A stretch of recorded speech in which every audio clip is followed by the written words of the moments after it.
Hello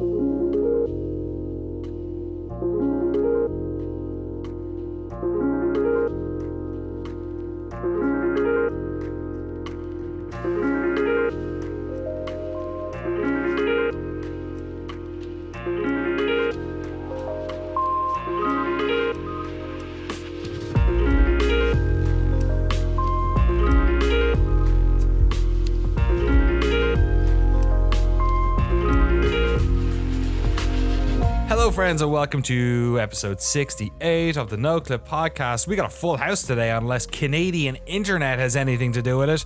Jesse Garasha, how you doing? Hi, I'm back. Kojako finally decided to let me exist on the internet once again. I'm here to ruin your ears.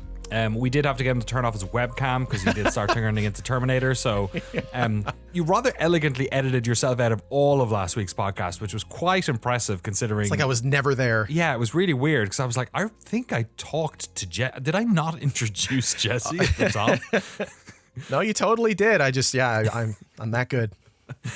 Also delighted to have Jeremy J with us because you've been a little bit under the weather, haven't you? Yeah. I have been, so my head has been in a vice grip for the last 5 or 6 days. I've been. Well, that's not going to help. Take it out. I went to this weird doctor and he was like, the only cure for what you have is to put your head in a vice grip. No, I don't know. I've been sick. I've been in bed playing JRPGs for 5 days, which has been kind of awesome. Yeah. That's probably why you're not feeling too good. It's true. And delighted, of course, to be joined by Frank Howley, who half of his room is in boxes at the moment. How do you feel about that, Frank? It feels like I'm ripping my soul and like putting it in two different places. So it's moving is so stressful, but yeah, I'm getting through it. Love it. Big fan of the fact that you have not yet boxed up all of your fancy shirts. Every time we're on a call with Frank, we get to look at his latest fancy shirt. They look terrific. One day, hopefully, you'll also be able to see his fancy shirts. We've come to a bit of a decision about the podcast. We're going to keep the podcast as is at the moment, the MP3 version, with all the beautiful editing and ICP songs from Jesse. The YouTube version, we're going to keep that way as well. And when we do start streaming this thing out, probably in June, once Frank is settled in his new place, we'll just have the Twitch archive. So if you want to go and check out the unedited version with Frank's beautiful shirts, you can head over to twitch.tv/noclip and do so there. Today, though, on this week's podcast, we have loads to talk about, a bit of a backlog of games to talk about, especially because Jesse wasn't here last week. And I've been attempting to play a lot of games, although some of them work better than others. We have a lot of housekeeping as well at the end of the podcast, but I'll keep it to there because I don't want to bore you all too much. First of all, though, let's get started with another Frank Howley special, Turbo Overkill. Great name. What is this game? So Turbo Overkill is the latest, as people would call him, boomer shooter, retro shooter, where it's, low polygon, run and gun, hyper quake speed action. This is published by Apogee Entertainment, which I forget what other titles they've done, but Apogee are like Apogee are super old school. Like I'm trying Rise of the Triad, that's the one. Oh. That's the one that comes to mind. It's Rise of the Triad. Just all the I guess C tier of the shooters, like not Duke Nukem or anything, but they are keeping the torch alive along with this feels like a game that would be published by New Blood. But yeah, Turbo Overkill, basically it feels like Doom Eternal set in a low poly cyberpunk world. So it's like cyberpunk, extremely fast. You have a chainsaw leg, so like you can crouch and just rip through tons. Yeah, you have a chainsaw leg, so you're running around and you can like hold crouch to like slide through and decimate a ton of enemies. One cool feature about this, so like it's each level is designed. It's not like strafe. It's not randomly generated, and you're constantly getting currency. And then you can buy like Deus Ex upgrades, so you can mod yourself, which you can change your play style. So it also leads to replayability. But I've played, I think, about like 2 hours of it. Each level feels like maybe 15 to 30 minutes. There's collectibles. It feels really, really good to play. It's in early access, but the first episode is complete. I still haven't beaten the first episode, so it seems like there's a good amount of content. But yeah, this game just dropped over the PAX East weekend. I think they were also showing it off at PAX East. Neat. John Romero even posted a picture of him playing it on his crazy PC setup. So man, he was at PAX East. Yeah. He was at GDC as well. He did a whole American tour before he heads back to Ireland. That's awesome. But it really does feel like Doom Eternal because it has I feel like it has really good strategy of like you have to switch weapons depending on what enemies you're killing. Some are bullet sponges, some have very specific areas you have to shoot. Neat. It has like the air dashing, which I think Doom Eternal invented, where you could jump up and then shift to do a little speed boost. There's double jumping, so a lot of verticality, a lot of movement. There's wall running. I don't know if you have a grappling hook. It sounds like you can unlock one later, but yeah, this game just feels really good, so I really recommend it. And I think it's $20, or it's on sale right now for $17.99. But yeah, check this game out. There's a demo as well on Steam, so I'm not sure what exactly is in the demo, but neat to see the demo. I wonder if we're going to get more demos. Did you see that PlayStation 5 stuff? Yeah. What did you make of that? What is it, Jesse? So it's like every game that's going to be on PlayStation Plus. Wait, no, that doesn't make sense. That has to be like a trial or something. So in classic Sony fashion, they're not really very clearly communicating anything going on here.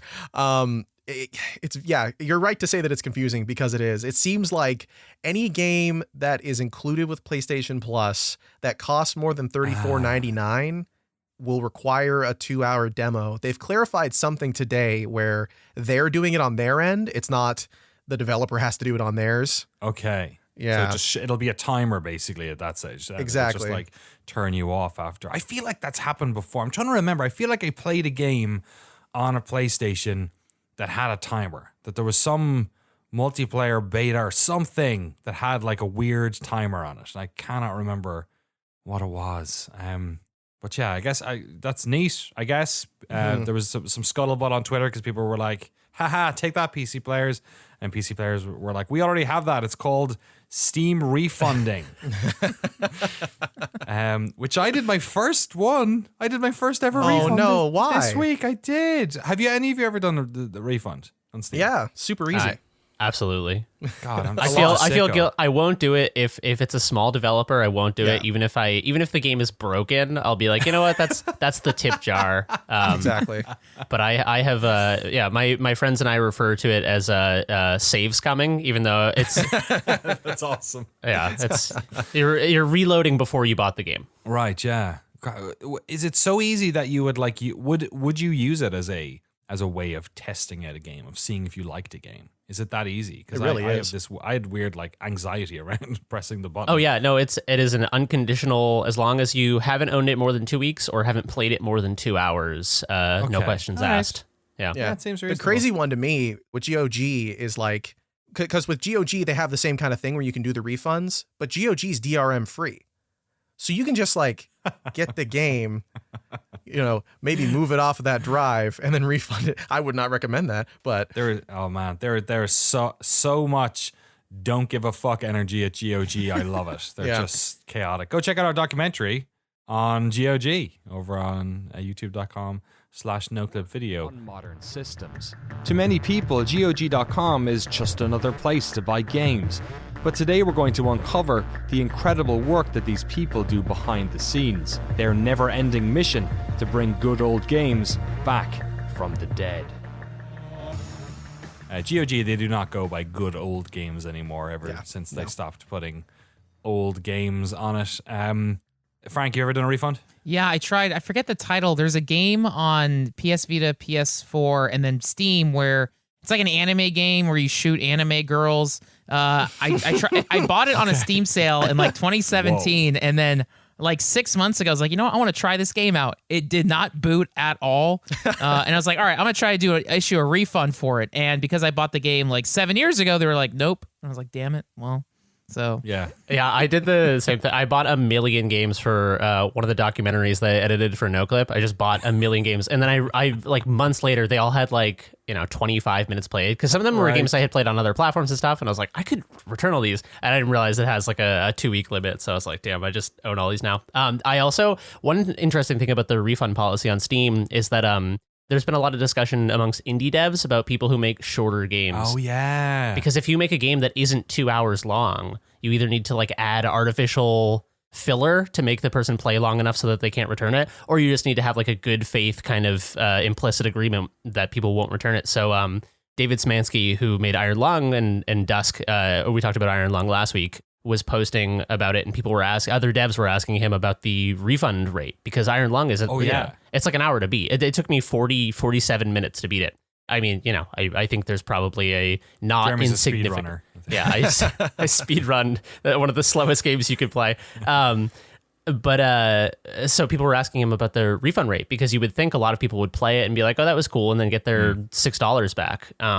But he posted the refund rate was only, I think it was like 7 or 8%, which is slightly below average or around average for a game, even that's like a longer game. Did he say anything about were those legitimate refunds or not? Because he'll be able to say. He did not that was say. Somebody who played for an hour and did it.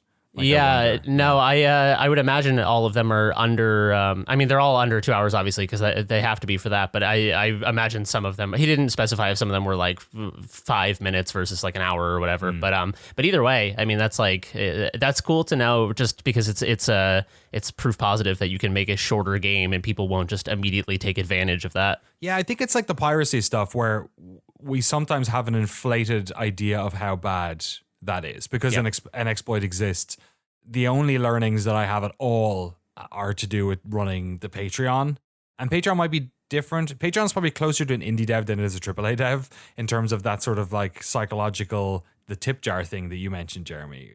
Sometimes on our end, like for instance, we don't talk about or publish any docs in the last week of the month because Patreon bills people at the start of the month, and we have sign up billing. So if you start on Noclip, you get billed for that month, regardless of if it's the first or the 20th day of the month, right? Which is a choice that I've made, because otherwise it's the opposite, where people sign up on the first and they don't pay until the next first, you know what I mean, or second. So that's on us. But to help mitigate double billing, we basically don't bill anything in the last bit of the month. But sometimes it happens. And so oftentimes I have to chase people down. Like if I see somebody who signed up, especially at a high tier, 2 days before the end of the month, I'll like DM them and be like, and then they'll come back and be like, yeah, I noticed, but I didn't want to say anything. You know what I mean? It's like people, and maybe it's harder when you have to like DM the person. Like maybe if the refunds for Iron Lung required you sending an email to David Szymanski, maybe there'd be fewer people doing it. But that's cool to see. I played a bit of it too, off your recommendation. It was it's really cool. It's exactly as you explained. I haven't completed it yet. I got to the 4th thing, I think. I have a very short good Iron Lung story from my time laying in bed sick. So Jerma, the streamer, was playing it on stream, and he got soft locked because the game autosaved right before he crashed the sub. Oh no. What's going on? I got some soft locked? And I mean, it's a game it's a very fun, cool game, but tedium is kind of part of the control scheme. So it is not a game. If you're a streamer and you got 20,000 people watching you play a game that's already kind of like a slow atmospheric art game, you really don't want to like replay the first 30 minutes on stream again, especially because I mean, like, there are some things that can happen differently on playthroughs, but not enough that like it would be worth redoing 30 minutes. So he was kind of freaking out because he's like, am I going to have to just replay this? And people start spamming Devin chat. And so Jerma's like, I mean, he's, that happens a lot with big streamers. Devs will watch people play it because that's also part of the fun of making games, is watch people enjoy them.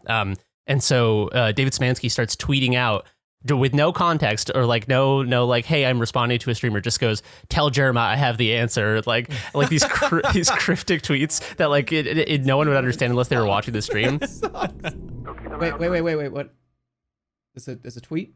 Someone tell Jerma I can tell them how to fix their save. How do I do it? It's so funny.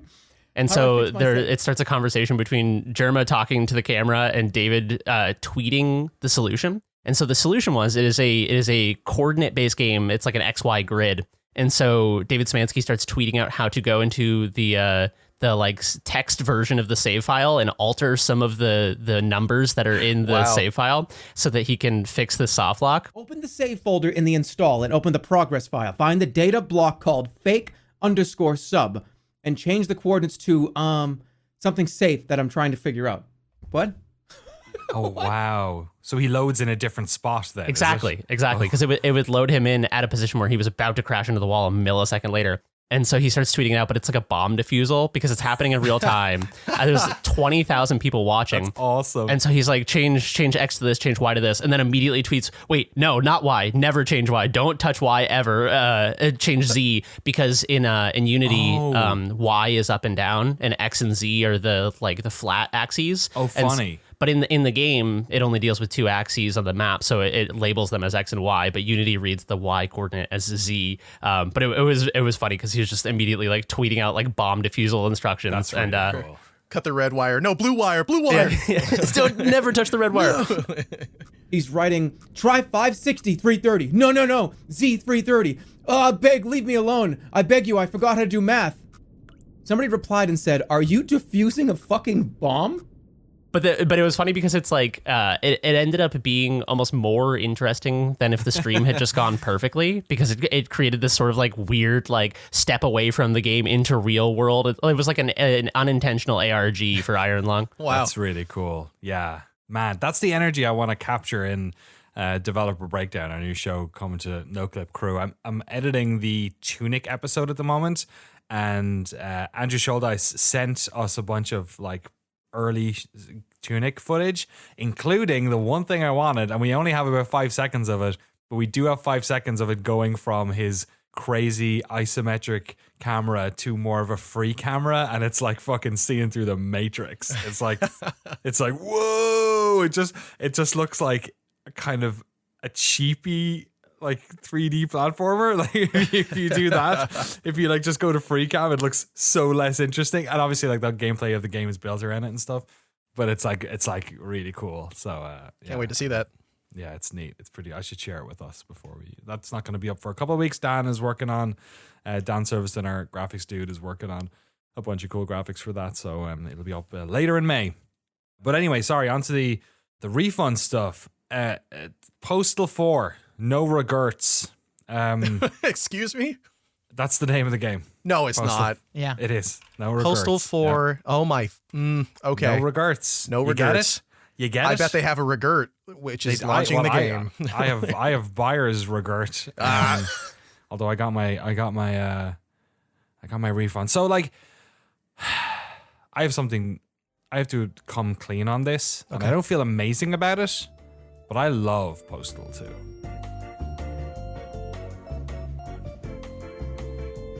Oh. Postal 2 is a racist, misogynist, kind of pre-Gamergate game because of like some of the stuff that happens. So accurate in the studio with the because Running with Scissors are in the there's a lot going on in Postal, and it has the sort of like, I don't think there's much intentional malice behind it, but it's full of edgelord nonsense, right? It's also like a genuinely I'm not gonna say it's an immersive sim. Oh my god. But it has emergent gameplay in its shooting, which is bananas, but it's a sort of an emergent sandbox for like being a real piece of shit. And when I was playing it as a teenager, and if I play it now, it's really entertaining. Like the way that world is set up. So I have always given Postal, like, I'm not going into Postal 4 no regerts, which I think got a 1 out of 10 on GameSpot. I think IGN gave it a 2. Typical IGN, inflating their review score. Too much water. So I went into this like thinking like, sure, like people don't like these games for a myriad of reasons, which are fine and dandy. But my deep sickness is that I, for better or for worse, will always give Postal a go. The first Postal I'm not really interested in, just gameplay wise, it never did anything for me. Postal 2 I found really interesting. Postal 3 was just a terrible game. It was just like it was like their Duke Nukem Forever. It was just like, I don't even think they didn't even make it actually. I don't think Running with Scissors even made it, right? So it was a whole other, it was third person. It was just like not good. Postal 4 looked like it was a return to form. What form is returns to the format? And I booted it up and I played it, or I started it, and the first thing was you could pick which voice actor. They had all 3 voice actors, and I was like, all right, they're putting the work in here. Because I like the Postal 2 dude, so I picked his voice. Went to load the game, just hangs on the menu. And I'm like, oh, well, that's not a good start. Okay. Check it's like store page. So apparently they rushed this out to get it out for $4.20, of course. So it was in early access for, maybe a year or so. I think they're also crowdfunding a documentary, which I'm not sure if that's happening or not or whatever. I think it is. But yeah, so this has been out for a while, but the 1.0 was on 420, and I think I was buying it like 3 days later, and it wasn't working. So I was like, I got a couple of machines in this house because we have a streaming computer here, so I'll come in here and try it on this one. Literally the same bug. Like, it just would not go past the menu, and I'm like, that's weird. These computers have literally nothing in common with each other. They're years apart.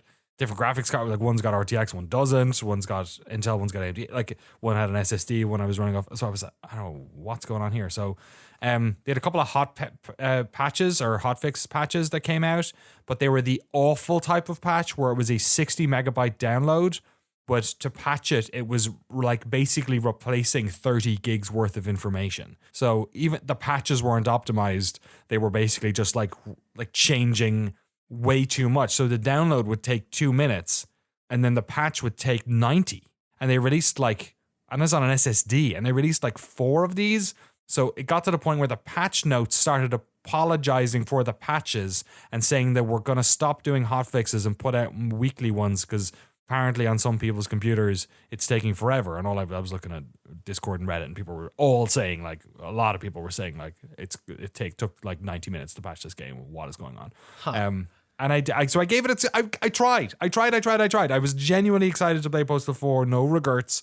And the same bug happened again. So I did my first ever Steam refund, and I'm bummed about it. I wanted to try the stupid game about in Postal 2, there was a weapon called Diseased Cowhead. And you could throw it on the ground, and people would get sick blood. And that was funny to me. And then you could break into someone's house and you could pee in their mouth. And that was funny to me because then they'd get sick. Sure. And also you could pour gasoline all over the place. And if you right clicked on the gasoline, you like flick, Frank's nodding his head because he's a sicko like me. I can see him. We're brothers.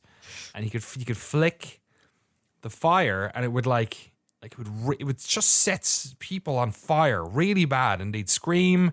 And then you could shoot them with your M16, which had an option for a silencer, which was a cat. What? That you'd put a cat on the end of the gun. Oh, you put it in the cat's butt. Yes, you put it in the cat's butt, and it would shoot, but it would shoot in like a cat noise, like meow, meow, every time you shot. But of course, silencers don't work forever because this game is also realistic. So it would go like meow, meow, meow, meow, meow, meow, meow, meow, meow, meow, and then eventually the cat would explode. Thanks. Only my weapon understands me. And you had a napalm launcher that was kind of like a homemade napalm launcher. It was kind of like a bottle rocket type one with a Coke bottle style thing, kind of would bounce around, so you could right click and it would just bounce around and then explode. Wow. If there was a machine that you could put an object inside of, and it would harness the energy of that object and turn it into a video game, Postal 2 would be the video game that comes out when you shove the machine full of Hot Topic t-shirts. Yeah, sounds like it. Wow. Yeah, it's a real thing. It's a weird game because it's a game where the joke of the game is that your objectives every day are just benign, boring chores. Like day one, the famous one is you have to go and get a gallon of milk from the store, and the gag is that there's a line in the store, the grocery store, at the till, and you have to wait, and it takes forever because these people are so slow. The thing is, you just have to get the milk, so you can run out the door with the milk, and that works. You can shoot everyone in there, and it's not going to punish you because it's Postal. So like, sure, get the milk. But if you want to do it without being a maniac, you just have to wait. Like, you have to do it. And basically every objective in this game, I think, I know it gets weird at the end. There's definitely some very racist, like Osama bin Laden, well, Al-Qaeda, like just Afghan people stuff in it, I think. I haven't gotten to the fourth day in a long time. It might just be Islamophobic whole cloth. I forget if they're terrorists or if they're just Muslim people. I mean, 2003, right? So yes, and this is me saying I'm like this game. So right, you never hear from me again. This is why. Kenny O'Dwyer canceled. I've not played this in a long time, but at least I think at least for the first couple of days, you never have to do anything. You can play the game, I think, passively. Maybe it changes at the end. I can't remember. Hold on. What? Sorry, Jesse. Yeah, what were you saying? What the fuck is Gary Coleman doing in this game? Oh my god! The Gary. Dude, I forgot about. he Do went you to want to explain the Gary Coleman thing? He went to E3 to promote it. There's photos of Gary Coleman with booth babes like at E3. Yeah. I think there's a level or a mission in the game is you have to go to the mall to get an autograph from Gary Coleman. He's selling his book. Thanks. You can leave now. If I see you selling this on eBay, I will come to your house and kick your narrow ass. Oh my god! And wow. It's another line, so you have to buy the book and then you have to get in line. And the line for Gary Coleman is so fucking long. These people really hate waiting in line. Yeah, it's just a game about waiting in line. But like, you can also just fire a rocket launcher at Gary Coleman and kill him. It's a whole thing. Frank? What are your memories of Postal 2? I see a lot of nodding. Yeah, I regret it because I threw it away at some point, but I had the box of Postal 2. I ordered from Running with Scissors website. Yeah, again, like silly nonsense. It definitely was my first immersive sim I played. I think in addition to lighting people on fire, is you can pee on them.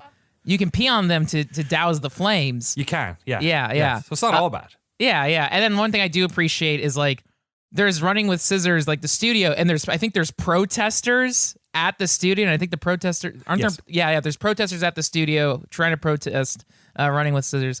But I will say, Danny, you didn't miss much because I was able to get the game running, and I checked my Steam playtime, and I have a total of 12 minutes on Postal 4. Oh, really? What's it like?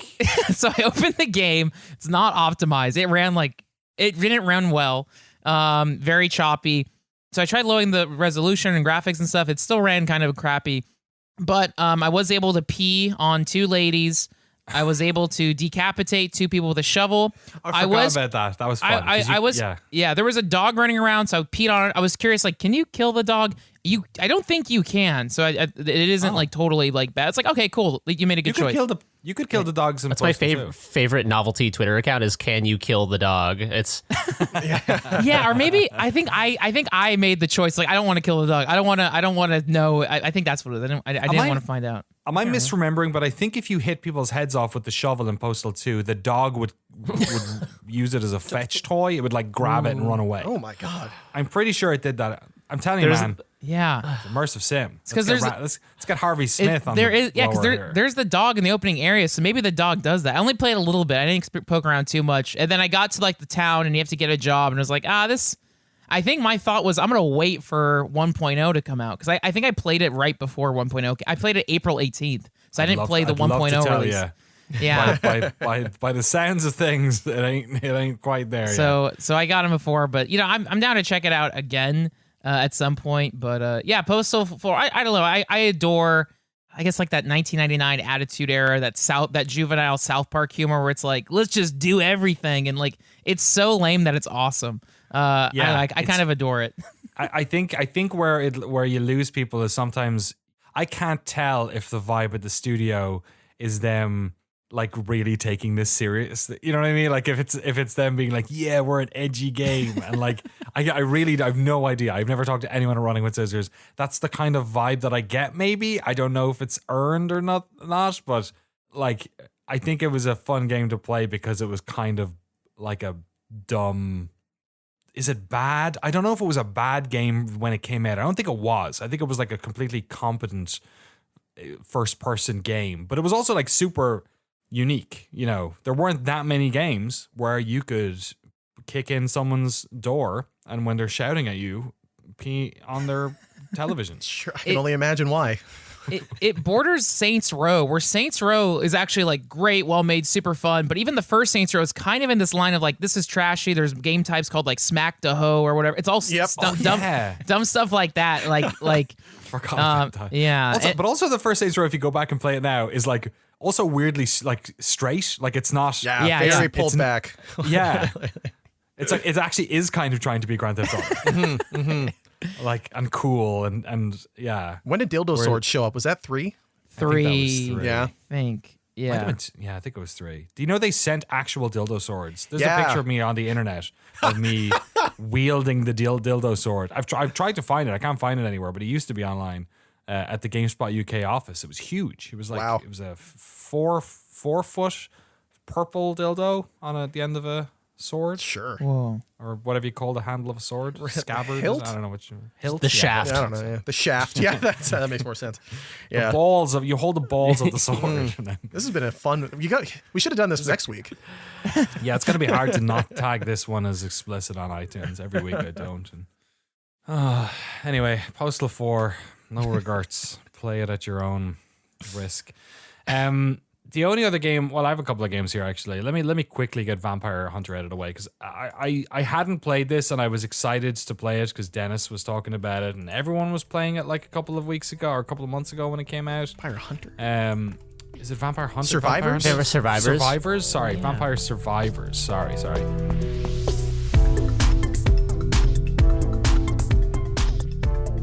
Has any of you played this?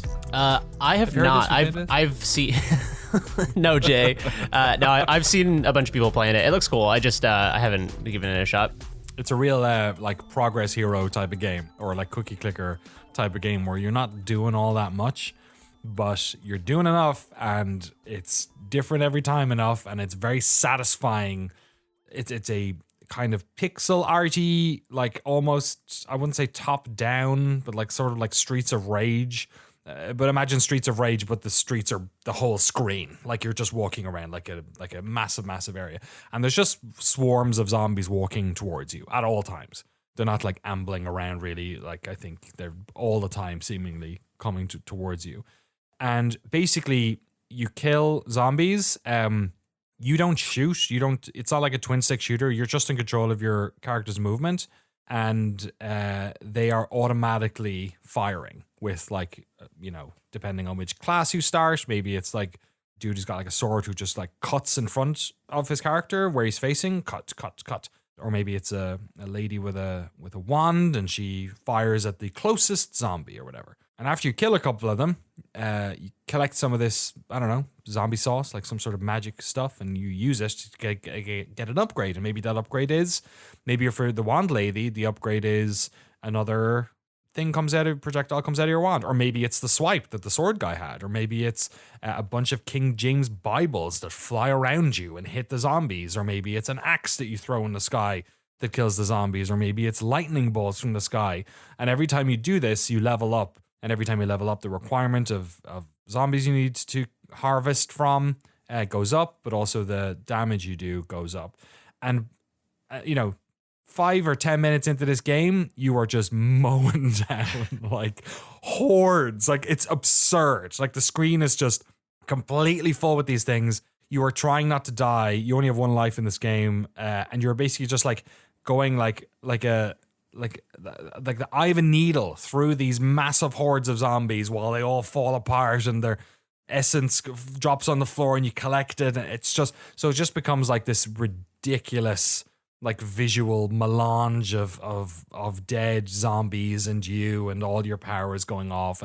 And it's pretty cool. And then you can unlock like, there's a meta progression thing where you can with the golds that you find, you can upgrade some base stats so that you'll always have higher health when you start or higher whatever when you start. A couple of different arenas, which are, sort of, some of them are tighter. There's a library, the second one, which is not as very tall on the Y-axis, but is infinite on the Z, or on the X rather. There's the third level I've gotten to where you have to like get to a boss at the bottom or something.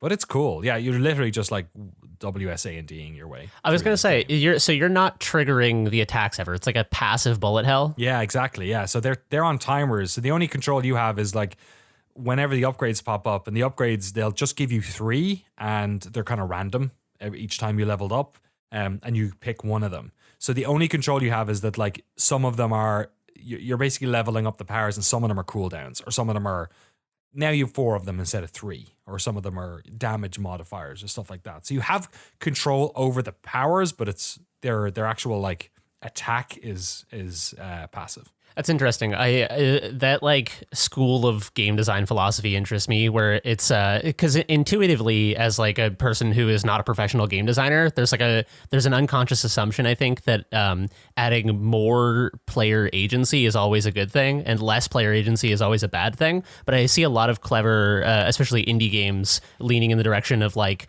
constraint and finding like interesting ways to constrain player agency, whether that's like Iron Lung not being able to see, or like something like Loop Hero. Oh yeah, it's funny. Like on paper, if you were like, yeah, it's a game where like there's like a guy going around, he's like fighting skeletons and shit. You're like, oh, I'm the guy though. You're like, oh no, Nope, you're not. nope. You're not the guy. Like you're building you're just watch the guy. But yeah, it's funny. Like because Vampire Survivors, it sounds like a. It sounds like a game where, like, if you pitched it, you'd be like, well, of course, like, I'm controlling like, I'm killing the zombies. And you're like, oh, kind of. Like, not sort of, yeah. Not really. Yeah, it's a good point. It's also a game that, like, goes entirely on its word of mouth. Because even if you look at it, like, it's fun to play and it's a fun world to be in graphically, but, like, you see a screenshot of it and it's something to write home about. But obviously, and even, like, the way the menu works is kind of, like, I think it's kind of intentionally a bit, like, rough around the edges that way. And also, by the end, there's so many zombies on screen that it's probably doing a lot, actually, behind the scenes to make sure the frame rates is good and that the flow is good and that, it's all working with these huge hordes of hundreds and hundreds of zombies.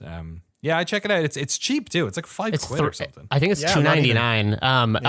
I was going to say, I think that'll be like an interesting, because I've seen more and more of these games. I don't know if this is just something I'm noticing more recently or if it's happening more recently, but I would like to see more indie games that are like small and like intentionally kind of, whether they're like rough around the edges or just intentionally small, but like cheaper games. Because I think it has a lot of the energy of kind of like early 2000s like flash games, Newgroundsy kind of stuff, of just people doing wildly expressive things that are kind of like whether they're innovative or like kind of just different or weird or kind of janky. But obviously it's a little more sustainable for the devs if they can charge $3 instead of just putting it up for free on the internet. Totally. Yeah, maybe less of an incentive to work on something for like 2 years and more of a 6 months if you can crank that stuff out like that. Yeah. Who knows? Maybe, Jeremy, we'll end up putting something up ourselves. These days. We just might. We might have just had a bunch of ideas for games recently. Yeah, if you're on the Patreon, if you're in our early access and bonus videos tier, go check out myself and Jeremy talking to Alex Austin of Gish and Bridge Builder and Sub Rosa fame, big physics dev. We're doing a feature on him in the next couple of weeks and all of his games and sort of where physics went in games. It's kind of turned into a little bit of window dressing, whereas there was a time there where it looked like it was going to rejuvenate or reinvent a lot of game design stuff. So we're going to talk to him about that. But yeah, we had a 2-hour-long almost conversation where myself and Jeremy both pitched 5 game ideas to Alex. So how do you want to do this, Alex? Do you want us to like sort of pitch you like Dragon's Den style, like back and forth, and we can kind of like chew the fat and like talk it out, or you can tell us what you think, or how do you want to do it? Yeah, I need like a buzzer here that can just be like, terrible idea. Because he has a bit of free time at the moment, and we kind of maybe we'll just hire you to make a prototype and like give it to the patrons or see if it goes anywhere. So if you want to see what we ended up on, or we haven't even decided what we're ending up on, but which ideas Alex liked. He was very nice. He liked all of them. He was very. That was a really fun chat. That was like one of the cooler things. I mean, everything we do is fun and cool, but that was like a very. It's not often you get to come up with a bunch of ideas and not just like kick them around with your friends, like game ideas, but like tell them to someone who's been making games for decades and have them be like, yeah, no, that part is really cool. That's totally impossible and that's viable. And like, yeah, it was fun. Yeah. It was neat, yeah. So we'll see. We might do another one of them, or yeah, we have to figure all that sort of stuff out. We were going to film with Alex this week, but we're pushing it back a week so that Jeremy can feel a little bit better. Thank you. I don't want to infect anyone with whatever I have. Is it the Rona? I hope not, dude. It fit the bill, but everything that happens now, I get a sore toe and I'm like, it's the Rona. Yeah, the weather is a little bad. I'm like, it's the Rona. Yeah. Feeling a little bit depressed. I'm like looking up the symptoms. Is depression? The stock market starts going down. Yeah, exactly. Just anything.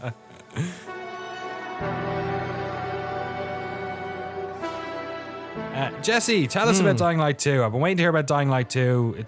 You're still here. Yep. I hope you don't cut out now because it's going to be really hard to edit you out of 40 minutes of podcast.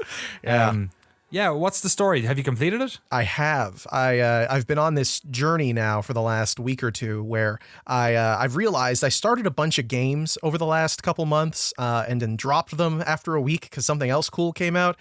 So I'm trying to be a responsible consumer, and I'm going back over all the games that I've bought and trying to finish them up.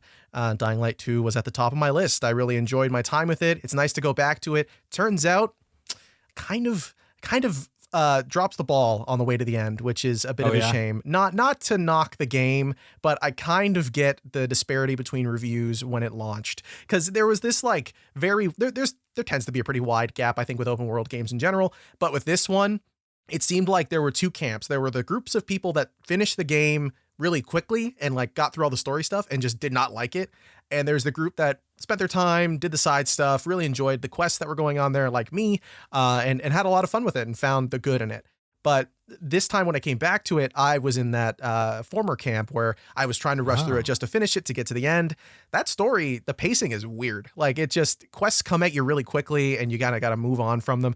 But I don't want to harp too much on the game. I don't think it's a problem or anything. Like, I still really enjoyed the side quests. Those are the things that really stuck out to me the most. But it just, when I finished it, I was like, I can't believe how good the side quests are and how little I cared about the story. Like, how little the campaign really mattered to me by the end of it. Because there's so many things going on. It's like, it's Resident Evil tier by the end of it, like Resident Evil 5. Like, it gets kind of that crazy with the zombie powers. You got to be specific when you're talking about story with Resident Evil. Yeah. Because there are peaks and valleys there, sir. It's either 6 or 4. What do we talk? 2? Seven's the bottom, I think. Or is it 6? Whoa, 6 is the bottom. I was like, wow. 7's all right. Yeah, sorry. Yeah. I always forget which one is the garbage fire that got like 3 out of 10 on GameSpot. Yeah. And then what's the best one? Probably the new one. The new one's probably the best one. Oh, It's age, right? I don't know, man. Resident Evil, Resident Evil 1, 4? Resident Evil 1 remake, and Have either of you played 8? 8? Enough of it to know that it has crows, and I'm not going back to it. Danny. I will Village play is it. like Village is Frank, you play Village, right? Yeah, I played them all. Yeah. Village is like legitimately one of the best single player games I've ever played. It comes out of nowhere. It's like, what the fuck? Especially because they showed like the first 20% in all the trailers. So like none of the rest of it I knew was coming. And I would, yes, if you can, I'm not saying you're wrong. You're right. Resident Evil 1, Resident Evil 4, they're very good, but it's hard. Resident Evil 8 is such a weirdly good game. It's like, it's upsettingly, like, it never, I don't know. I couldn't, I have to go back and play that again. That game, I had so much fun with that game. All right. I will say Code Veronica is the one where Wesker gets Matrix and Terminator powers. Like, he straight up has a red eye. Code Veronica, I think, is by far the craziest. Dude, Code Veronica is one of the best. Call me a Resident Evil hipster, if you will, but Code Veronica goes so hard. They should remake that. Yeah. Remember the cutscenes for that game? People were just like losing their minds. Yeah. They're so good. Greetings. You must be the lovely Claire Redfield. I want to, I've never played I've only played the Resident Evil 1 remake. I've never played the original one with like all of the super janky, like it has FMV cutscenes, doesn't it? Am I misremembering? So the opening. Yeah, it's got like a 5-minute short film that is like, it's amazing. It's so good.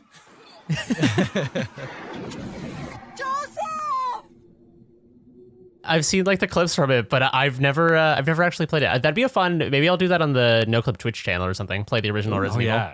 Yeah. The original Resident Evil is. I'm trying to remember the remake. I guess it's like mostly quality of life because like, oh no, they did change a lot of the questy stuff, didn't they? Yeah. They added extra areas. They added backstory. One mechanic they added is you have to burn the zombies or else they come back as Crimson Heads, which are stronger, ferocious, and they surprise you. Like I think in the remake? Yeah, in the remake. Oh, wow. Like I think Resident Evil 1 OG, director's cut and remake together is my favorite Resident Evil. Like I feel like you can't appreciate one without the other. Like they are so good. Did they keep all the those fuckers that turn up halfway through? The hunters, the giant yeah. God, that's when I don't know if I ever completed the original Resident Evil on PlayStation. When the hunters turned up, I was like, well, this is fucking terrifying. They can take my head off in one shot. And like, the spiders were bad enough. Interesting though, Jesse, on the Dying Light stuff. It's funny. I feel like there are lots of open world games that I play that I do not care about the main story, and I mostly enjoy the side quests in the world. Same. So I wonder. I guess this was, who did the story for this again? It was they hired. He did Planescape Torment. Jeremy, please. Oh, Chris Avallone? Yes. Chris Avallone did this, but he was a contract, I want to say. So I wonder, was it one of these ones where they chopped a bunch of it or kept a bunch of it or had to? Oftentimes it can also be like, oh, we need to get this game out, so the main quest needs to get shortened by 20 quests or something. So like, totally compacted. So maybe it all comes really fast. But overall, what is your like feeling on the experience you had?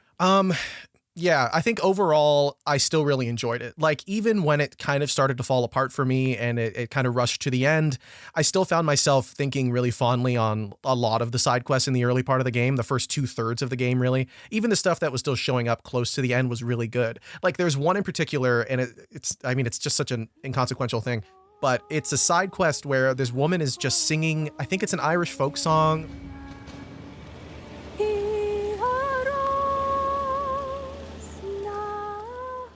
And she talks about her husband who passed away, and like she's really upset about it. And you go and you have to get this letter for her, I think that's from her husband, from her apartment that she can't go to because it's full of zombies. And you bring it back to her and she starts singing the song again, and you get to talk to her about her husband for a little bit. And it's maybe like 20-30 minutes, but that was such an affecting I really like felt really like, endeared towards this character that I never saw again. Like, I really liked that one little side quest moment.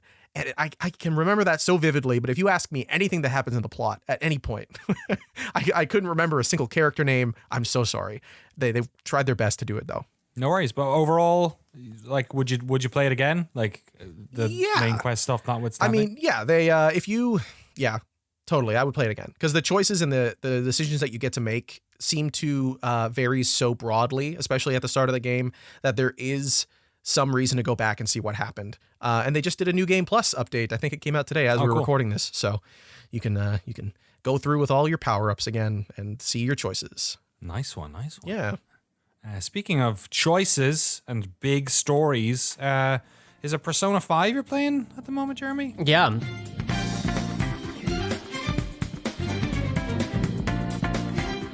So I started Persona 5 in the year of our Lord 2018, and I got like 15, 20 hours into it, and I really liked it. I got through I was at the second like palace, they call them. They're like dungeons. And I had a lot of stuff going on in my life, so I kind of just like dropped it for a while, and it is one of those games that the story kind of like keeps because it's so much about like spending time with the characters, as opposed to, there is kind of like a large overarching narrative, but the way it's structured is almost more like an anime series, or it's like serialized, where these kind of like sub arcs happen, and the through line through them all is more about like characterization than it is about like fighting the one guy who's like the villain. So it's a tough game to get back into if you've taken a break from it, because you kind of need a refresher on all the plot stuff. But as I was laying sick in bed, I was trying to find some games to play, and so I was emulating some stuff on my laptop legally, of course. I did all the legal right. thing. I ripped my own PlayStation discs. I ripped the BIOS from my PlayStation. I tore it apart. Did all the legal things you got to do while you were sick. While I was sick, I get very industrious when I'm not feeling well. And I was playing Persona 3, nice, because I've never played it before.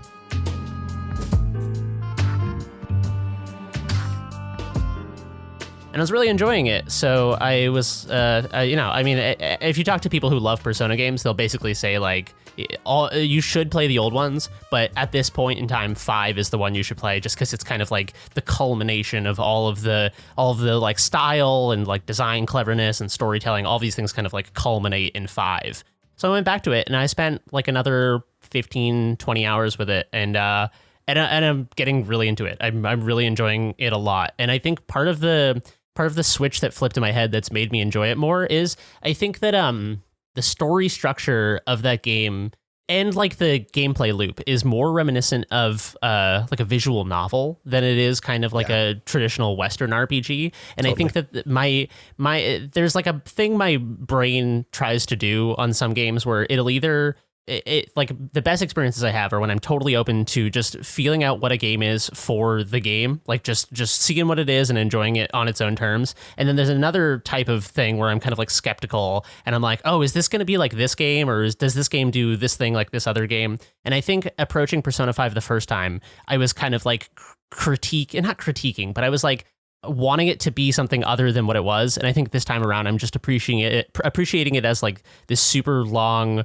RPG where you just spend time with these characters, and it's a lot of just like enjoying the character development and enjoying these kind of like the human dynamic between these characters. Just enjoying it a lot more this time around. And it's also just like the most stylish game ever made.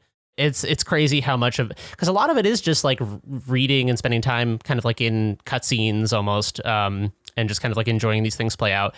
But something I've been thinking a lot about, because RPGs have been my favorite genre since I was a little kid. And I was thinking that one of the things that I enjoyed a lot about RPGs as a kid is that they're kind of like assisted imagination almost, where like when you're a little kid, you get your Lego set or your Playmobil set, and you get like the Playmobil castle, and you're kind of like playing with little figurines, and they're like characters, and you're playing out these dramas or something. And I think that RPGs kind of do a similar thing where like Robert Kurvitz, the writer and director for Disco Elysium, talks about how a lot of the best feedback he gets for Disco Elysium is people telling stories to him about their time playing the game that don't have anything to do with the plot of the game. They're just kind of like these little toy set moments where they're like, I was down on the beach and I was smoking a cigarette with Kim, and we were just like vibing down on the beach and like enjoying the view and stuff.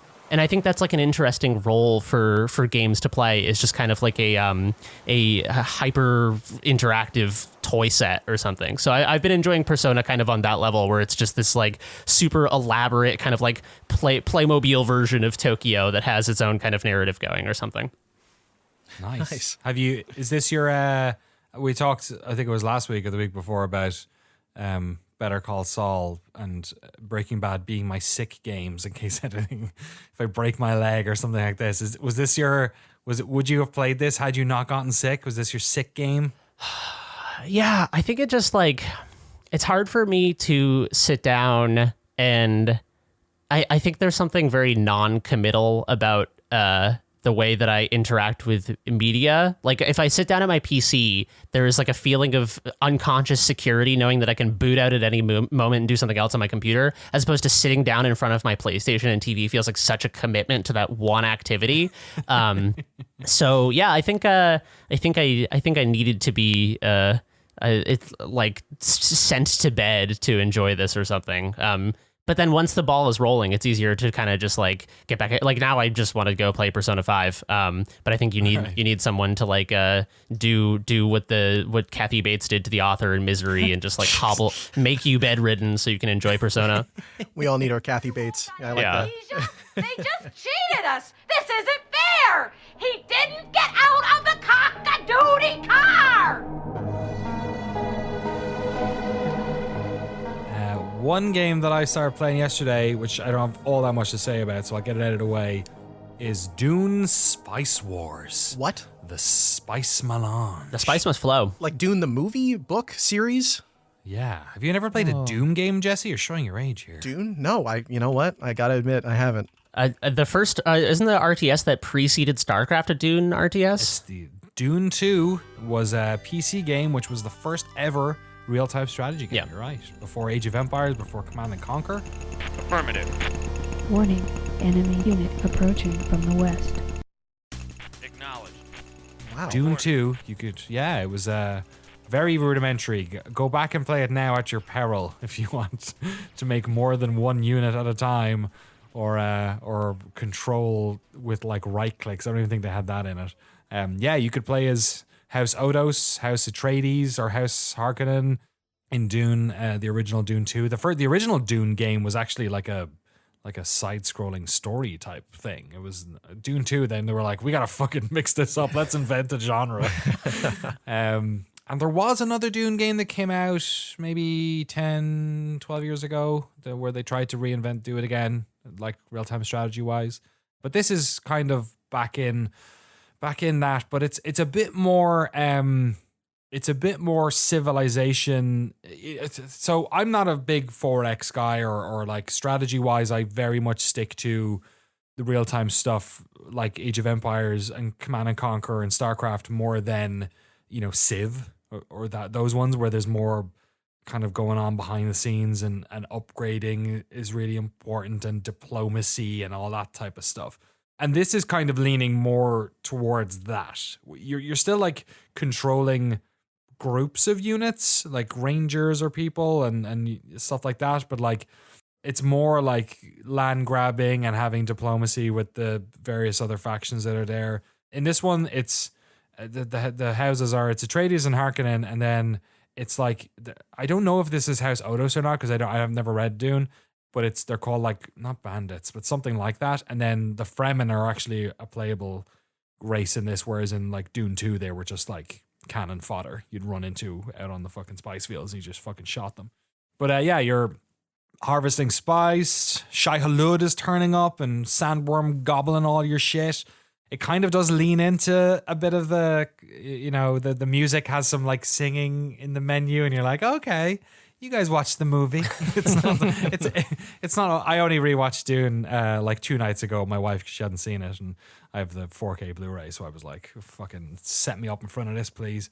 So it's not like using that. It's the graphics are kind of like XCOM-y in a way, like that type of not fully cartoon, So it's neat, and like I was young when Dune 2 came out, Jesse. I'm not shitting on you for not. That's okay. I don't think I was alive when it came out, to be fair. So exactly, yeah. This is not. It's also not exactly like part of the required reading for gamers in 2022. It's a bit out there, but I don't know. I think if you're on more of the Age of Empires, because me and my wife have been playing a bunch more Age of Empires 2 on LAN, which I know also Frank likes to do with his significant other as well. It's good fun. That definitive edition is really good, and Age of Empires 4 is solid too.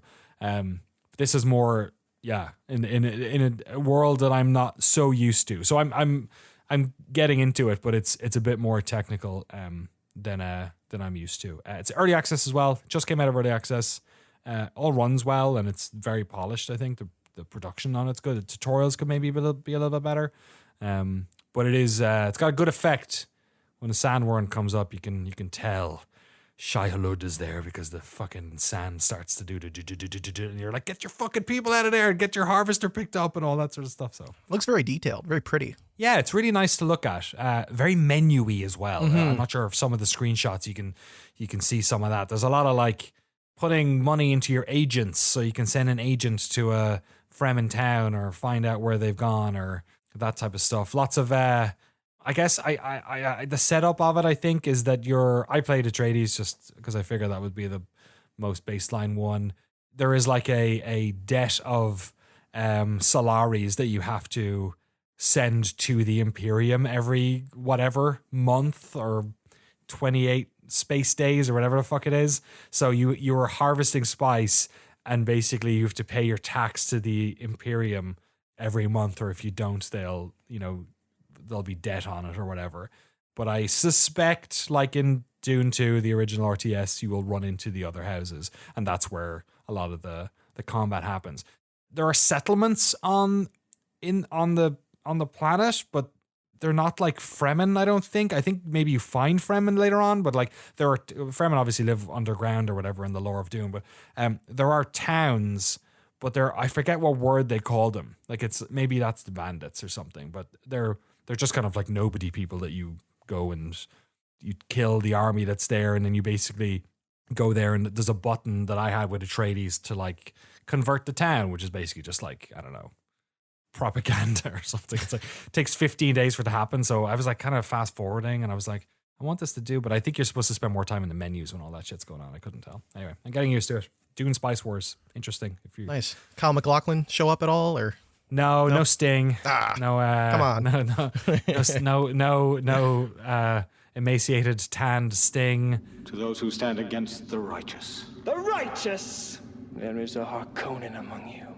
No Dave Bautista. Oh man, there's no what's his name? What's that little guy's name? Timothy Chalamet or whatever. Yeah, No, but they do have when you're picking the character. So when you pick the house, I think it was just like the Atreides' dad, whatever his name is, and then it was like Baron Harkonnen or I used to call them Harkonnens when I played the original. I don't know. The movie calls them Harkonnen, so I call them that. And then the Fremen lady is the lady who in the movie was the woman who was the like transition of power person when the Atreides came and the Harkonnens left. So it's her. But when you pick one of them, you pick 2 advisors from a selection of like 4, and that's all like everyone's favorite named character Duncan Idaho is one of them. And Gurney is one of them, and also so is Lady Jessica. I want to say, is that her name? Yeah. Who they say in the text is like it's the his concubine who is also a Bene Gesserit, but she is mostly so it's cool. It's like, and Duncan Idaho's perk is that he's good at communicating with the Fremen. So you get a perk for converting Fremen or something. So there was like nice ties to the lore, which I'm not sure how much of it is them. I'm sure they're very aware that most people who are playing this game are exposed to the new movie. Yeah. And then probably maybe people who have read Frank Herbert's novel, and then maybe people who played the fucking old man game. Yeah, the 1% of humanity who saw the 1984 version. Yeah, exactly. Yeah, I think there's a bunch of Lynch fans out there. I think we should, apropos almost of nothing, I think we should let David Lynch make a video game. It doesn't have to be a Dune video game, just any video game. I think we should just hook David Lynch up with a very good developer. He probably doesn't know anything about gameplay.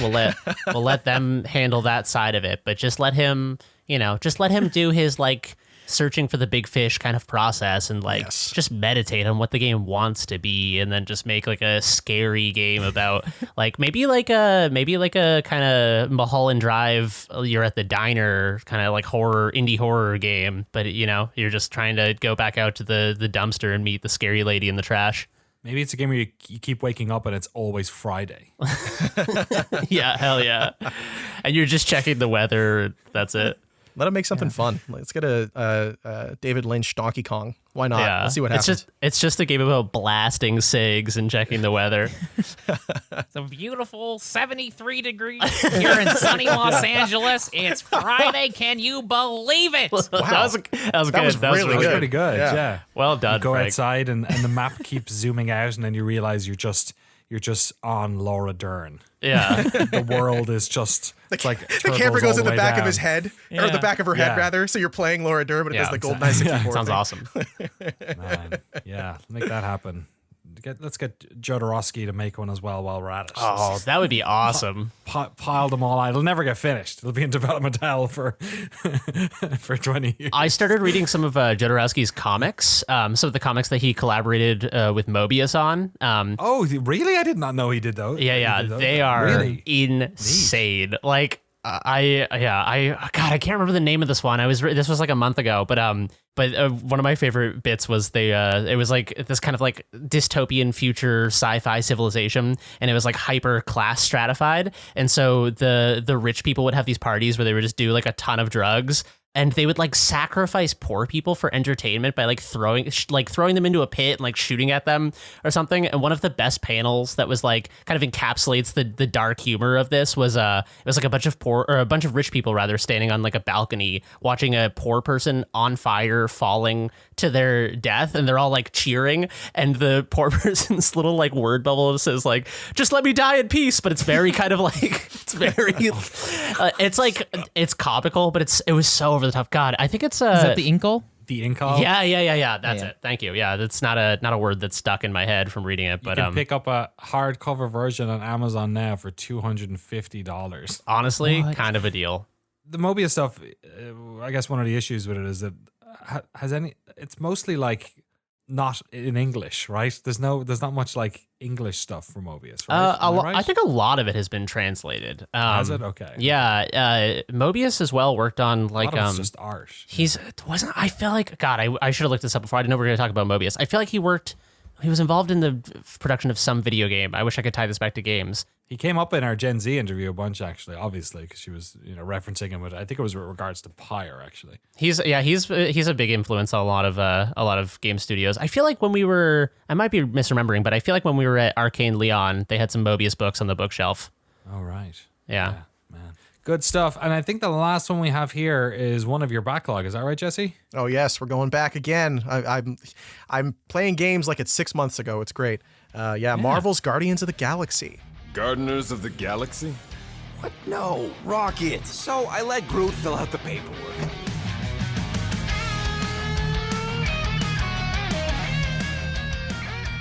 First time playing it?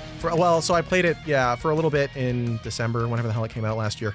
I went back and finished it. It is phenomenal. It was off your recommendation, actually, that I checked it out. And you were like, if you could put up with all the talking, it's a good time. Linear, classic kind of game, just a straight, like linear is the only way to describe it. You shoot things, you go from place to place, and there's little things you go off to the side to collect.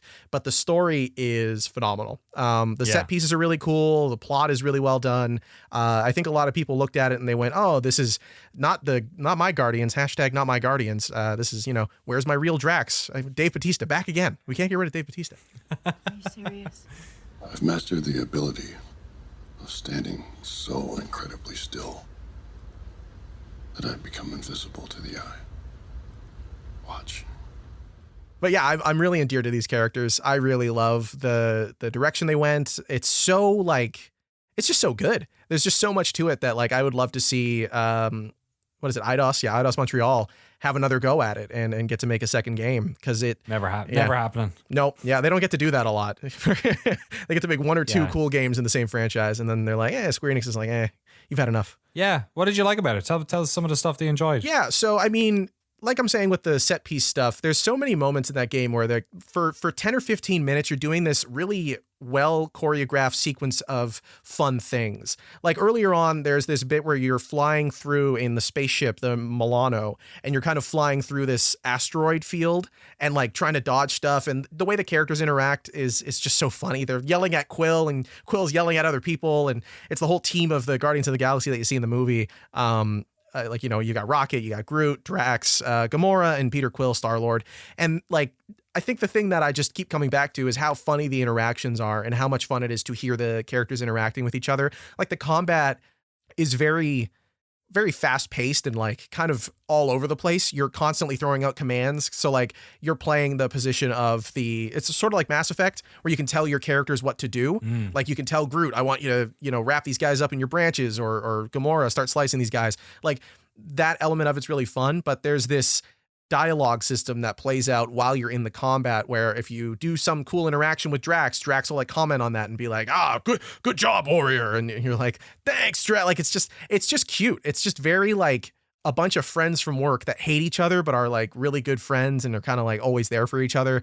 And then by the end of the game, it turns into this really endearing, really heartfelt exploration of finding a family and what that means. And for these characters who a lot of them have lost their families, learning how to come to terms with that, and then how to grow another family with these strangers that they met because they all just had a similar goal of becoming rich. I don't want to spoil any of the big narrative moments because it is just so good.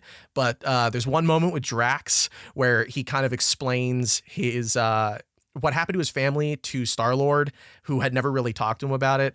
And it is one of the saddest stories that I've seen in a video game in a long time. And it comes from a guy who regularly is I love eating pants, or just random, very just specific things. Goof. Yeah, just the biggest doof. Yeah, it's good. I haven't finished it, so I this will just make me want to get back into it. But yeah, for me, it was definitely a game that the game part of it was nothing necessarily to write home about in terms of what you're doing, but the pacing on it was so good, and it just had this big magnet of you wanting to to stay with the story, which was like I could not give less of a shit about Marvel stuff. I really do not care. Yeah. Like people are talking about, oh my god, it's the anniversary of the Endgame. I fucking not even a single care. shit, eh? Nothing. Like the Thor Ragnarok is amazing. Sure, that's because it's doing its own thing, and I'll watch those. I have nothing against them, but it might as well be like it's just not for me at all. Mm-hmm. So I went into this game being like, I'll give it a whirl. I don't even really love the Guardians of the Galaxy movies. I thought they were like better than some of the other ones, but like still not really for me. I mean, the first one was maybe a bit more interesting, but I feel like within 2 hours of this, I liked these characters more than I liked the ones in the movies, and I found them to be more interesting and more, deep and stuff. So yeah, it's a funny game. It's one that I think a lot of people play for the story, which is really saying something in a. Even people like me who are just not even into it. So yeah, that's cool. I'm glad you got stuck with it, and I'm excited to. That's probably another sick game or a summer game or totally. something. Yeah, you'll love it. And I mean, the soundtrack too, by the way, is killer. Bunch of licensed tracks. No, man. Yeah, exactly. They can just pick and choose all the best songs from a fucking decade. Yeah. It's like glad they had the money to do it. Probably also one of the only major Marvel properties of late that didn't have a editorial review by the Department of Defense, because they didn't have to borrow tanks for it, so they didn't have David Straub, I think his name is. There's one guy who works at the DoD who like is like the entertainment relations guy who like checks out the scripts for all the Marvel movies, and it's like right. Captain I don't think Marvel you should they had to do that. Yeah, that was a big one. Yeah, they ran like an Air Force recruitment ad before that one and stuff. So yuck. Every superhero has an origin story. There's an interesting. People should look into that. I think that's like whether you love Marvel or not. I think it's an interesting kind of like cultural phenomenon. Mm-hmm. Yeah, I think we'll look back on some of this stuff in 20 years and maybe be. Why were we? Time and why'd we place. have kids watching this? What were we doing? Fuck, I don't know. I don't know about that. It's like as a father of a kid who regularly has to worry about or think about that sort of stuff, I just think about all the stuff that I watched as a kid. Like, it doesn't fucking matter. Yeah. Plus, you're playing Elden Ring with your kid. You're going through the scary stuff. It's nothing's worse than She's that. learning important lessons about the world. Like, make sure you fucking murder every weird person who cartwheels towards you in a swamp. That's really good advice. That is good if you're right. That's what my dad taught me. It's treated me well. Yeah, well, you grew up in rural Massachusetts, you know. It's just people cartwheeling there. That's how they there get were around. a lot of cartwheeling demons we had to slay. A lot of weird frog people. Yeah. If you went to the wrong fisherman's town on a full moon after fucking nighttime. Yeah. I literally, the town that I've mentioned this to you guys, not on the pod, but the town that inspired Shadow over Innsmouth, the H.P. Lovecraft story, the famous one, was 2 towns over from the town that I grew up in. Newburyport, Massachusetts. H.P. Lovecraft visited it, and he found the people there so insular and cold that he was like, I'm going to write a story about how these people fuck fish and make fish monsters. Yeah, he's real good at like meeting new people and fucking being a real piece of shit. Such an open-minded guy. Also, I wanted to fact check something I said earlier. The Mobius thing I was thinking of is that he drew the cover art for the Japanese version of Panzer Dragoon. Oh, cool. Really? Wow. Yeah. That's awesome. Yeah. Man. Mobius. You were surprised we talked about Mobius on here? We do a lot of Morbius. Oh yeah, good point. Dr. Michael Mobius. Dr. Michael Mobius. Let me dump one last Mobius fact in here that I learned recently that I love. Mobius and Hayao Miyazaki of Studio Ghibli were very good friends, to the extent that Mobius named his daughter Nausicaa after the Nausicaa, the Valley of the Wind movie. So that's so cool. That's fact. awesome. Yeah, that's cool. I thought you were going to say named his cat because I still had the H.P. Lovecraft. H.P. Lovecraft, don't look that up. Too late now.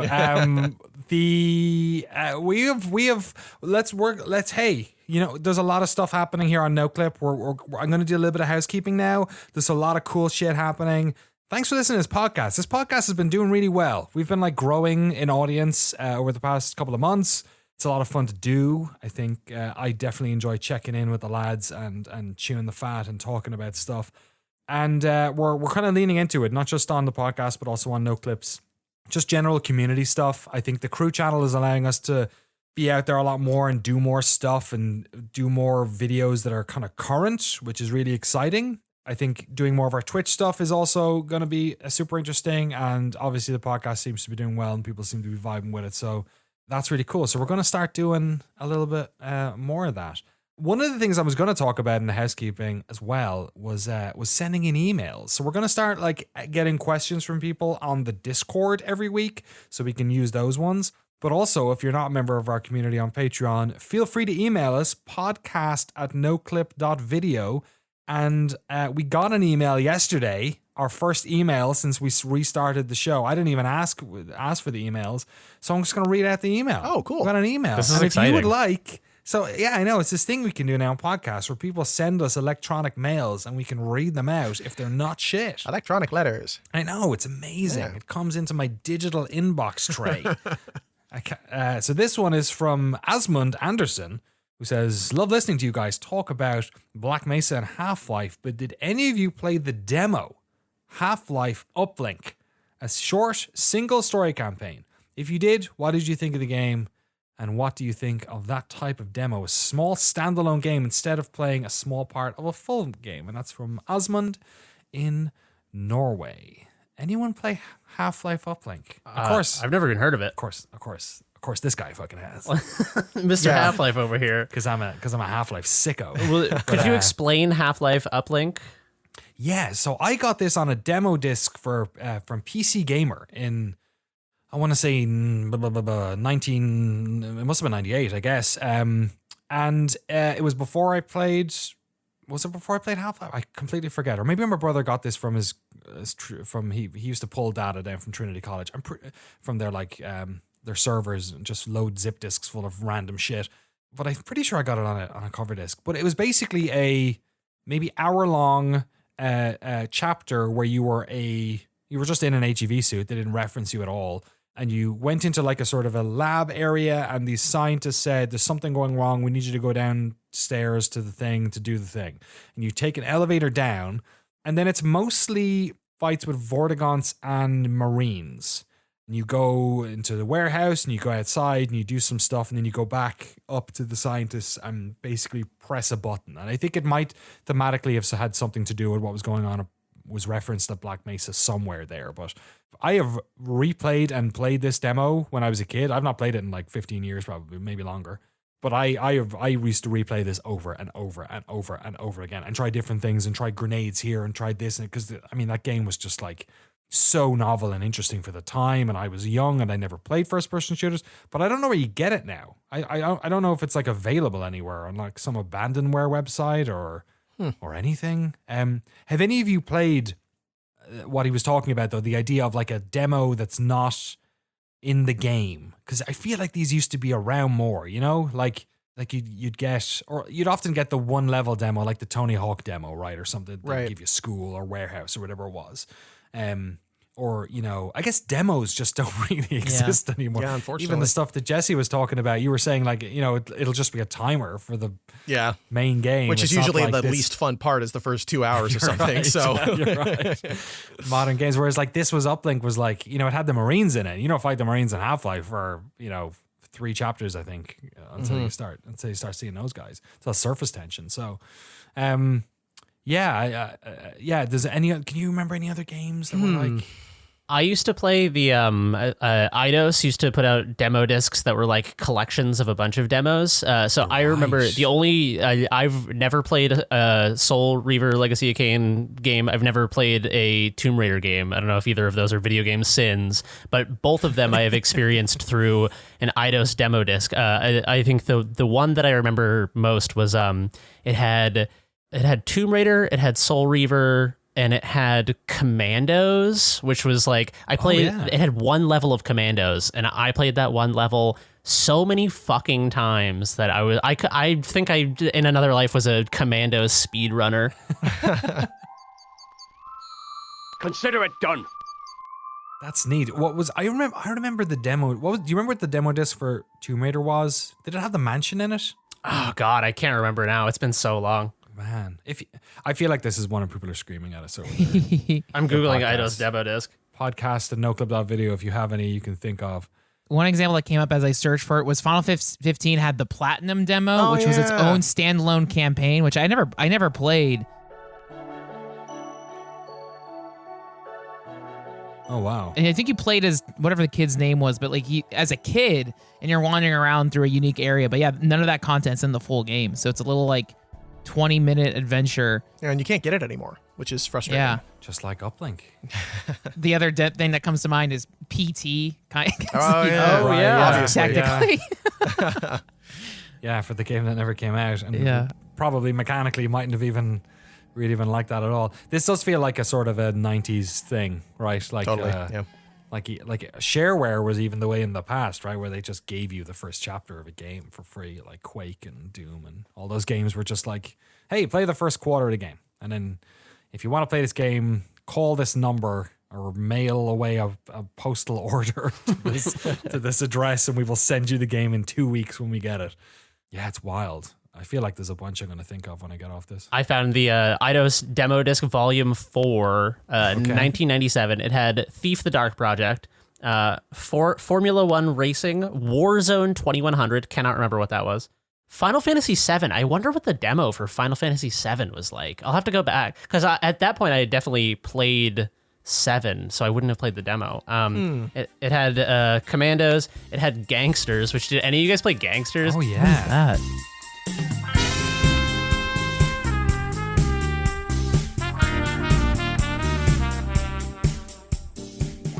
Thought about that in a hot minute. Yeah, it was like an isometric view of a like 1920s, 30s era city, and you would kind of like manage a criminal enterprise. But it was a really weird kind of genre hybrid. It wasn't like an RTS. It was more of like almost like, I guess, like RimWorld kind of. Like it was kind of like you weren't in control of the individual gangsters, right? You'd send them out to do like, what is it when you force people to pay you money? Extortion. Yeah. Yeah. You would like assign them missions and then you would kind of just like watch them. It was another game that kind of fits into that like toy set simulation genre we were talking about, where you would just like send them out and watch them, and then like you said, it was no direct control over the combat, so you kind of just like watch them shoot at people and hope to God they didn't die. That's great. I haven't thought about Gangsters in so long. Gangsters was so good. And then a couple other notable games on here. It had Legacy of Kain Soul Reaver. It had a couple different Tomb Raider 2, 3, Tomb Raider Gold, and it had a Daikatana on it as well. Oh, wow. Which, as a kid, I was very confused by. And then Revenant, which I haven't thought about probably since 1997. Which one was Revenant? It was, I don't know. Leonardo DiCaprio? I don't know. Yeah, I was going to say, yeah. Was that in your anything about this game? But as I'm reading, I saw the box art for it, and it was like a isometric like action RPG. But wild. Yeah, I'll have to. While you're looking for that, Gangsters Organized Crime is available on GOG at the moment, 75% off, so you can pick it up for $1.49. Honestly, even if you play it for 5 minutes, that's so worth it. Gangsters is really cool, and it's like it's kind of a weird. It's a throwback to an era where people were doing kind of like, I don't know, like games that were just so outside of any genre. Like I don't even know what genre to call. It's like a simulation, I guess. I don't know. But it's weird, right? Because I can think of games that came out after this that did this as well, but but they're as obscure. Do you remember Republic: The Revolution? No.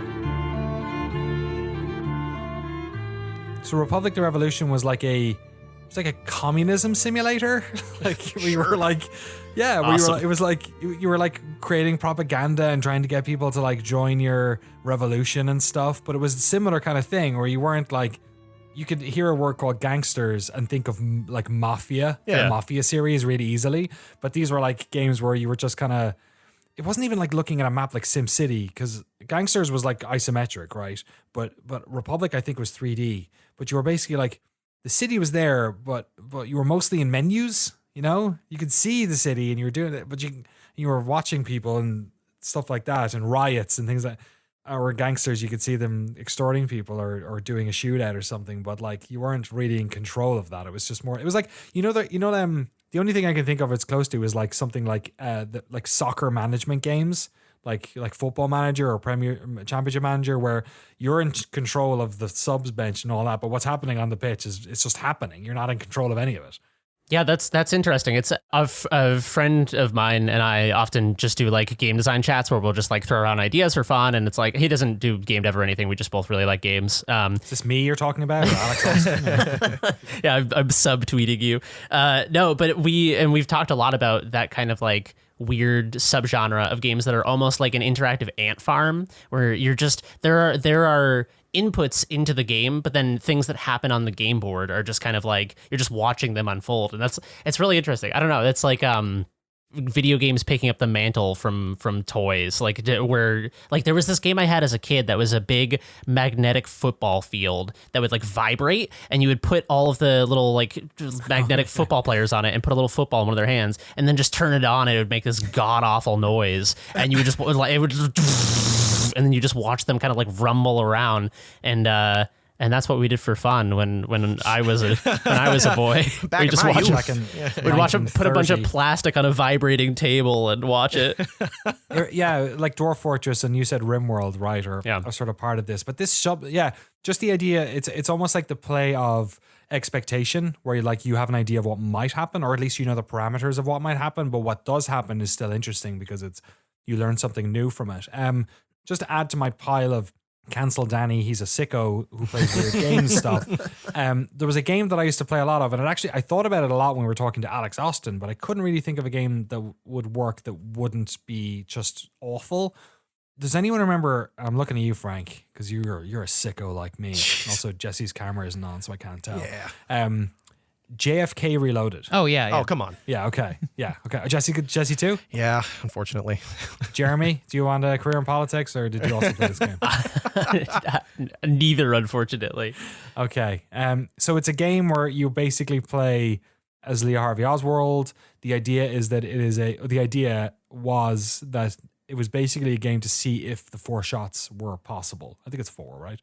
From his position in the book as a suppository, I was about to say, book repository. So you just stay there, you're there, and all you have is a sniper rifle, and it's not the biggest simulation in the world or anything.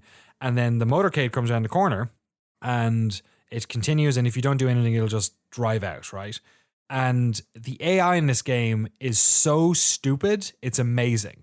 So if you shoot like one of the lead cops on their bikes, they'll just kind of like ragdoll to the ground. If they get hit at all, they're just fucking dead, right? So they just go, and they fall down. And then like the motorcade will like drive over the bike. Like sometimes they'll speed up if there was a shot. Sometimes they won't, but they'll usually like speed up. But then like the AI of the car doesn't know how to do anything except go on the path it's on. So it'll just ramp over the bike and shoot JFK out of the back of the fucking car, you know?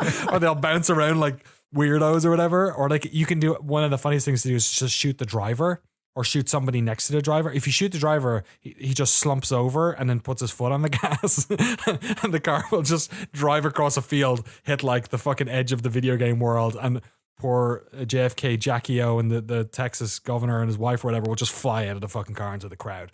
So like the game was supposed to be about, you can play it as a sicko and just like, I'm just killing the president over and over again. You can play it as if you're like trying to reenact the shots, because then at the end of the level, it'll basically score you and say shot 1, shot 2, shot 3, shot 4. How close did you get to what was possible? It is all that. Or you could play like me and most people, which was like, this is a physics sandbox. I know what's going to happen if I do stuff. So what's the funniest fucked up thing I can do here? So that's where you do stuff like try and shoot the cops to like make a ramp, or try and shoot the wheels out on the car fast enough so it can't drive away, and all the cops just drive away and leave the fucking president in the car while there's an active shooter, because none of them ever tried. Yeah. So it's like that genre. Like I wish I was trying to think of a way of doing that isn't like, I was thinking like of a game where you had sleep darts or something and something's going on and you can just, shoot sleep darts and the whole thing is pre-scripted, but you can make people fall over and it's silly or whatnot. But anyway, I don't know how I got to that. What were we talking here? I blacked out and all of a sudden I was describing JFK's murder. Yeah. Fucking old Grandpa Danny went on one of his stories. Somebody activated a sleeper cell Danny. Yeah, Manchurian candidate Danny O'Dwyer. Yeah. You can, I think you can pick up JFK Reloaded still online. It's a fun little That's a demo for a game that never came out. They will put you on a list when you buy it, but Yeah. as long as you don't ideate any further assassination related concepts, you're fine. By the way, Danny, you this is almost the 10th anniversary of your secret code episode that you did on this. Oh my, I did. Yeah. You're right. I forgot I did an episode May on this on 14th, it GameSpot. came out 2012. 10 years ago, you did don't. this. Really? Wow. We're coming Time back. is looping, dude. Yeah. I'm just a broken record. That's all it is. This is dark. So I think it's about here is where he actually got hit. So we have to Okay. reenact the 3 shots essentially. okay, all So right. here we go. Here we go. This won't be first grim at all, I shot. swear. Fucking hell. I got to play some new games. All right, that's a podcast, but a little bit of housekeeping at the top. So just a couple of little bits and bobs. We're putting up a post on Patreon. It's going to be public. That's going to be basically talking about a lot of stuff that's changing on our Patreon. We're adding stuff to the tiers. We're adding a new tier. We're changing a lot about the podcast is changing a little bit. The Twitch channel is changing a little bit, all that sort of stuff. But I just want to give you the top level bits and bobs here now. So you know, and nothing's going live until the first of the month because, again, we don't like to double bill people. So if you hear this and you want to sign up, wait a couple of days maybe. We'll talk about it next week as well. But a couple of top level stuff. So we used to do a patron only podcast once a month, and we haven't done it since we restarted the show. So we're going to go back to doing that. Basically, what's going to happen is one of the 4 podcasts we do every usual month will be only for patrons. And we're going to here on the public feed on MP3s and on YouTube, we're going to put up a snippet of it. So it'll be like a call to action at the start saying like, hey, if you want to support us, but here's, 5 minutes of the podcast. Those podcasts aren't going to be like regular podcasts like this, where we're just shooting the shit, or interview episodes if we get a dev on and talk to them. They'll always be something a little bit unique and sort of fun off to the side. We're going to start with some film reviews. So all of us are going to watch the 2008, is it? That sounds right. Doom movie? 2003? Man, am I giving it more credit than it deserves? Go to hell. The Doom movie starring Dwayne "The Rock" Johnson and I believe it's Carl Urban in it, or Yeah. someone like that. Yeah, Carl Urban's Doom guy, I'm pretty sure, isn't he? Wow. Yeah. Awesome. We'll get to be in Carl Urban's head for that one first person scene. So if you'd like to support the podcast and get access to that, that'll be really cool. That's going to be for $5 patrons. We used to have it for $10 patrons. We're changing a bunch of stuff in that tier, so we're bringing it back down to 5. So if you're a supporter and you help fund all our documentaries and all the work we do and pay for everyone's rent and dinners and underpants and all that sort of type of shit, go over to patreon.com/noclip and help us out there. It'll be the second week of the month every month. So we're going to do the Doom one, not next week, but the next week. There'll be a library of those, a couple of months in, so you'll have loads to listen to if you want to sign up later. We're also going to start doing Twitch streams every Thursday at 2 p.m. Pacific. I'm going to be doing them here from my house. Frank, once he's in his new place, is going to help take over some of that stuff. We are going to start streaming the podcast, we think, in June, but like I said, we're not going to change the YouTube version or the MP3 versions. We're just going to have it on Twitch, maybe on YouTube, we'll see. But we'll have an archive, basically, that you can go check out if you want, but we're not going to change any of the edits because Jesse does too awesome a job. There's a calendar of releases now on Discord that basically there's a special Discord channel you can go into, which has everything we can say we're working on that's coming out that month. From podcasts, Twitch streams, to stuff that's going up on Noclip, stuff that's going up on Noclip Crew, stuff that's going up on Patreon, like exclusives. And then probably the biggest thing that I'll hint at now is we're adding a really big feature to the early access and bonus videos tier, which is our $10 a month tier. It's kind of like the one we put the most effort into because it's sort of it helps us out the most in terms of keeping the business operational. You get early access to documentaries on that already. You get bonus videos every month already, but the bonus videos have been kind of all over the place. We've had Edit Club, which was a show where we'd show you how to edit the documentaries we worked on. There was a show I did called Noclip Wishlist, where it was a bunch of games I hope we could do docs on one day. There are random videos like the Alex Austin, myself and Jeremy talking about game dev, which we put up last week. But one of the things we're going to do, which people have been asking us to do forever, and now is a good a time as any to do it, is we're going to start putting up extended interview cuts of some of our most popular interviewees and some of our, sleeper hit interviewees over the years. So next month, we're going to have like an hour and 40-minute interview. It's going up next week, actually, interview with Todd Howard, which we used for our Bethesda documentaries, but we never put out the full cut of it. These are getting trimmed a little bit when we're like, people are having water breaks or like, they redid a question, which hardly ever happens, but like stuff like that. It's not just like raw footage, but it's, they're all curated, but they're, pretty long. So next month we're going to have the Todd Howard one, which is really, really good. He doesn't like do podcasts or long form interviews. So it's like one of the only ones he's done in the past, many years.